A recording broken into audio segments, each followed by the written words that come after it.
जय श्री कृष्ण। हेलो पोरबंदर, तमारा mini blog में पाछो तमारो स्वागत है। तो मासी नानी में आज आव्या हता बेसवा माटे। मारा पार्सिन कपड़ा बाकी हता, मैं पार्सी कर लीधो अने एक ग्लास भरीने पानी आपणे ठंडू ठंडू पी लीधुं। पछी रसोईमां आवी गई। आज ब्लॉग उतारवानुं भूली गई थी, पछी छेल्ले उतारी लीधुं। तो आज आपणे बनाववा छे भजिया। तेना माटे पहेला तो आपणे फुलवड़ी उतारी एकवार अने पछी आपणे पाછી तरी लीधी छे। खावानी आवे छे मने कड़क कड़क थाय એટલે મને તો ભાવે।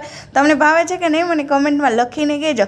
આપણે પકોડા પણ બનાવ્યા છે, સાથે સાથે આપણે મેથીના ફુલવડી બનાવી છે, બટેટાના બનાવ્યા, મરચાંના બનાવ્યા, આપણે ભજીયા। તો આપણે બેસી ગયા ખાવા, બધાને ખાઈ લીધું હતું। પછી આપણે બેસી ગયા, ધ્રુવ આવ્યો હતો, પછી અમે બધું કામ પતાવી અને આપણે મોબાઈલ હાથમાં લઈને આપણે સ્કૂટર સ્ટાર્ટ કરી નીકળી ગયા। આપણે ઠંડી ઠંડી પવનમાં આપણે આજે મોબાઈલનું કવર લેવું હતું, પણ આખા પોરબંદરમાં ફરી લીધું, પણ આપણો મોબાઈલનું કવર કંઈ મળ્યો નથી। આપણો મોબાઈલ એટલું ફેમસ છે।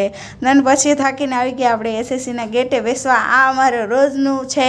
અને આપણા પોરબંદરવાળા તો એવા સરસ માણસો છે ને કે ફોલો જરૂર કરે ચેનલને, બીજું કાંઈ હોય કે નહીં ફોલો કરે, તો ફોલો જરૂર કરજો।